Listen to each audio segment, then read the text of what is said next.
Donc on se retrouve avec Marie-Josiane Ticao, que j'avais rencontrée la semaine dernière. Rebonjour Marie-Josiane. Alors je parlais du livre que vous avez écrit en collaboration avec Marie-Christine Degan, qui travaille pour ATD Quart-Monde. Et nous avions parlé de votre livre qui s'appelle Vivante et debout, aux éditions Quart-Monde, où vous racontez votre vie très difficile dans la misère et la violence à l'île de la Réunion. Ce que je voulais aussi vous demander, je vais pouvoir raconter ce qui m'est arrivé. Qu'est-ce que ça vous a apporté à vous? Ah ben, ça m'a rapporté de la joie, de vivre dans le monde. Ah, beaucoup de choses, beaucoup de choses. Je vis, aujourd'hui c'est une autre vie pour moi. Il y a une belle introduction à votre livre de Perrine Lequerec. Il y a des mots pour détruire, d'autres pour reconstruire, des mots de souffrance et des mots d'espérance, des mots qui t'entendent, qui t'écoutent, te rebâtissent, te rebaptisent. Oui. C'est beau cette phrase, c'est vous qui l'avez choisie. Oui. La religion pour vous a toujours eu l'importance ou... Ah oui, ah oui. À La Réunion, tout le monde est croyant Ah oui, ou... ah oui. Oui. Nous on part à la messe tous les dimanches, même le samedi. Et tous les fêtes, on ne manque pas. Ah oui, on y va. Ouais. Même ici. Je suis la coutume aussi ici. Oui. Mais ici, c'est vrai, comme moi, je ne conduis pas, eh ben, des fois, c'est rare que mes enfants, ben, ils ne sont pas libres. Comme la plupart, ici, j'ai 4 garçons. Ben, 4 garçons. Le premier, il est sur Paris. Et à Port-Brouillet, il y a une. Et à Bray, il y a une. À Saint-Merveille, il y a une. Mais bon, eux, ils travaillent la nuit. Et l'autre, mon garçon, à Yabré, lui, il a 3 enfants. Il a un petit peu de famille. Mais après, les 2 garçons-là, ils sont tout seuls, mais ils travaillent la nuit. Tu vois, il ne peut pas. Mais il me rend service la journée si je peux. Mais voilà. J'ai oublié de dire, oui, que quand vous êtes arrivé en métropole, chez vos enfants, hein, donc à Port-Briès, c'est comme ça qu'on peut se rencontrer. Vous êtes venu Pascal, parce que en Mayenne. Il a fait l'armée ici à Laval. D'accord. Et puis, ben, c'est comme ça, je suis restée chez lui. Et puis, ben... Voilà, mais j'étais contente. Mais quand vous allez à la messe et que vous écoutez les évangiles, est-ce qu'il y a des hommes à la messe? À La Réunion? Ah oui, à La Réunion, il y a tout. Mais quand on parle de l'amour et quand on dit il faut respecter sa femme et respecter son mari... madame, ça, comme il dit, il écoute, mais après ça, il ne saute pas à l'autre oreille. Il écoute les oreilles, il ne saute pas à l'autre oreille. Ouais. Ah oui, ben c'est comme ça, madame. Mais remarque aussi, hein, ça qui fait la violence, il ne vient pas à la messe, lui. Hein. Ah non, mon mari, il ne vient pas à la messe, lui. Hein. Jamais. Ah oui, c'est ça. C'est ça aussi que je voulais savoir. Ouais. Il fait la communion comme ça, les enfants, et pas la famille baptise les enfants, il vient comme la communion sur les enfants, mais après, les restes, ils ne bougent pas. Et malgré toutes ces souffrances, vous avez toujours voulu aussi aider les autres, puisque avec le Secours catholique, ou quand vous arrivez en France, vous êtes allé plusieurs fois à Lourdes. Ah oui. Franchement. Et vous étiez hospitalière. Et pas rien qu'à Lourdes. Hein. Ah oui. Ah oui, pas rien qu'à Lourdes. Même dans TD, je suis allée, enfin, je ne sais pas comment ils disent ici des pays ou quoi, mais dans, franchement, j'ai voyagé. Hein, et dire non. Et parce que La Réunion, il y avait une dame, quand j'étais en machin avec mon mari, là, et puis ben, la dame, elle avait tombé, elle a glissé, quoi. Elle marchait puis elle était dans une chaise roulante. Franchement, cette dame-là, sans déranger son âme, elle était gentille. Un jour, elle dit, ben viens Josiane, viens, on a un peu de lessive à faire, ou bien on a du repassage, tout ça, je partais. Mais elle me dit comme ça, ben, elle va me donner des sous. Mais je dis non, je ne veux pas des sous. Si par exemple, tu as quelque chose à manger, tu me donnes, puis j'emmène pour mes enfants. Mais après, il me dit, non, tu mérites ton salaire. Comme ça, elle me disait. Bien. Tout le temps, elle partait à Lourdes, en pèlerinage. Tout le temps. De La Réunion? Oui. Ah ben oui, il y a des associations, tout ça là-bas. Ouais, c'est comme, comment on dit, un voyage organisé, là. Oui, mais c'est pas tout près, quoi. C'est ça, ben oui, ben, c'est cher, mais elle a, je vais dire... Elle avait là, quoi. Oui. Et puis, ben, sa table, son armoire, même ses cheveux, tout ça, et plein de statues de Vierge, de Jésus, partout. Moi, moi, j'avais peur. Attention, il peut manquer, tomber par terre, casser. Oui. Je faisais ça avec soin. Et un jour, elle me dit, ah, Josiane, ben, le bon Dieu te rendra ça un jour. Tu vois, les autres personnes, il y a toujours quelque chose qui tombe par terre, qui casse. Mais moi, je vous dis, il y avait plein partout, hein, dans la maison. Hein. Ben, je nettoyais ça bien, et tout le temps, je disais dans mon cœur, Parce que moi, quand je fais quelque chose, je prie, je marche, je prie, et tout ça. Et ben, grâce à eux, je sais pas comment il dit, il y a une façon de dire ça, mais voilà, j'ai arrivé ici à la métropole. Partout j'ai été, fait des pèlerinages, partout, hein. Vous n'êtes jamais allé à Lourdes avec elle de la Réunion? Non, chérie, mais non, j'avais pas des sous. Bah non, elle aurait pu vous inviter, mais bon. Mais oui, mais et donc, bon. En France, c'était plus facile, évidemment, d'aller à Lourdes. Ah oui. Ouais. Ben ici, déjà, les dames, ils faisaient un chèque pour moi. Et puis, ben, moi, je partais faire mon pèlerinage. Et puis, tous les mois, j'ai donné un petit monnaie. Oui, à Secours catholique. Oui. Ouais, c'était comme ça. C'était comme ça. Et qu'est-ce que vous diriez si vous rencontrez des femmes qui ont une vie difficile ou alors qui ont la violence dans leur couple? Qu'est-ce que vous leur conseillez? Oui, mais je dis, je viendrai pas comme ça, je rentrerai pas comme ça avec eux.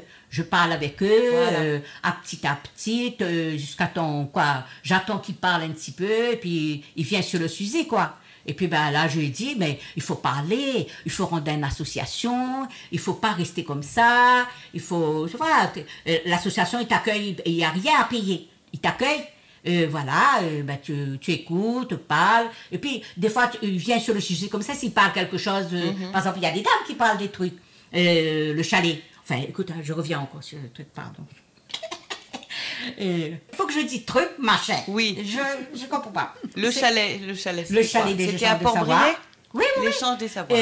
La croisée. Tu à connais? Laval. Mais oui. c'est le chalet. Ouais, d'accord. Et ben là, il y a des temps de parole. Ah oui. Des groupes de parole. Ben, j'ai passé une mauvaise journée où elle a dit c'est pas ma fille, je sais pas quoi, il y a un petit problème. Tu vois, mais nous aussi. Mais quand ils parlent comme ça, je dis mon Dieu.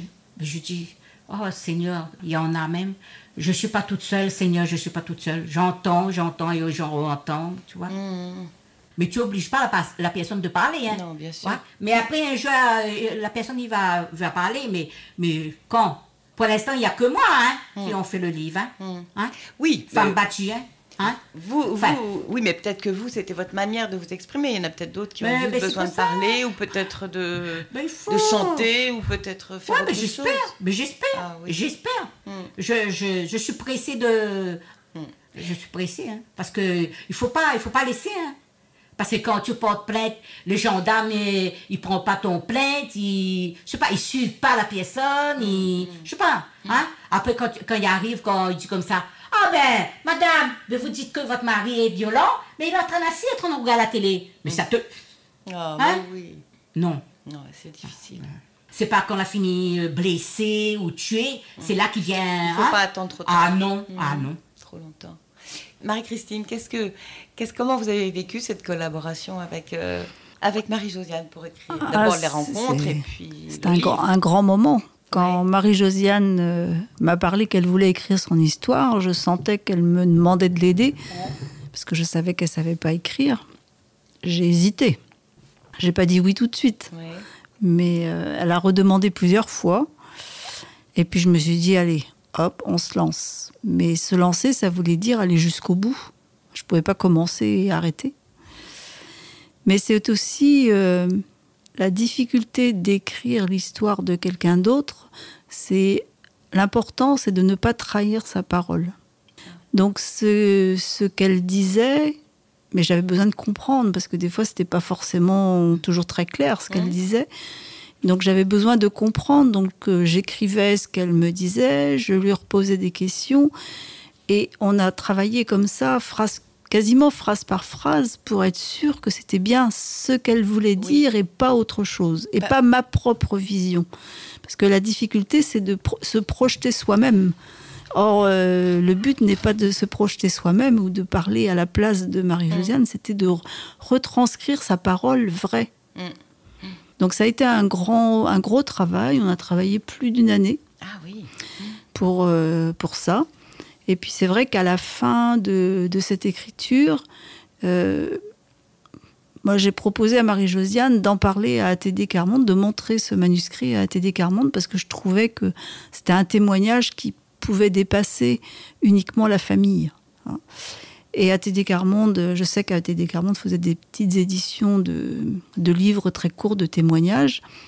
ATD Quart-Monde a donc accepté d'éditer ce livre, et on a donc retravaillé à peu près 1 an avec les éditions Carmonde pour pouvoir bien mettre en forme, voilà. Bien sûr. mettre des titres au paragraphe, etc. quoi. Oui. C'est un livre qui fait à peu près 70 pages. Oui. Qui est très factuel. Vous ne parlez pas beaucoup de vos sentiments, vous racontez beaucoup ce qui se passe. Et puis au lecteur d'imaginer un petit peu... C'est difficile de faire une analyse de ce que l'on a vécu. Je pense que ça vient petit à petit. Je pense que Marie-Josiane a découvert des choses en racontant et en écrivant son livre. Oui, ça met un peu une distance et du coup on voit les choses sous différents aspects peut-être. Ouais. Oui, et puis quand on parle de violences faites aux femmes, Marie-Josiane n'avait jamais compris que le viol pouvait exister dans un couple. Or, en fait, c'est ce qu'elle a vécu. Et c'est en racontant tout ça, en regardant aussi des émissions de télévision, en écoutant d'autres, qu'elle s'est rendue compte que, ah bah oui, c'est ça un viol, en fait. Et je l'ai vécu.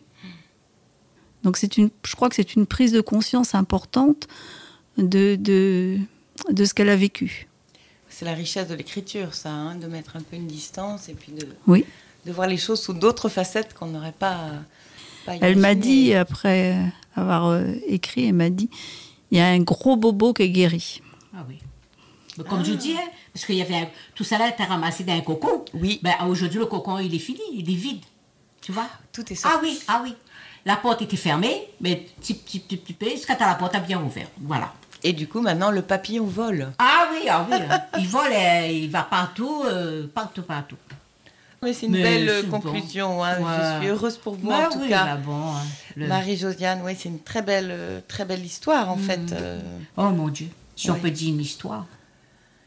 En tout cas, c'est une très belle aventure qui se termine par un envol, Ouais, en tout cas. ouais. Voilà, il Ouais. y a un lien qui a été complètement ouvert grâce à l'écriture et grâce aussi à Tédé Carmonde, Bah oui, certainement. grâce à tout le monde. Hein. Heureusement que... Grâce à vous, grâce à tout le monde. Ouais.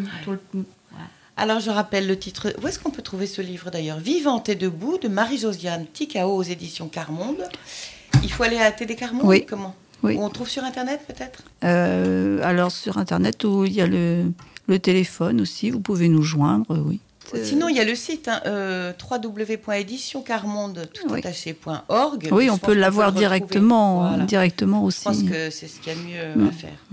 Merci en tout cas beaucoup à toutes les deux pour ce beau témoignage. Ah ben, merci J'espère à à vous. bientôt. Merci à vous. Et j'espère que tout le monde m'a entendu. Oui, bien Et puis sûr. tout le monde va écoute la radio Fidélité. Ben voilà. Ben, j'espère. Hein.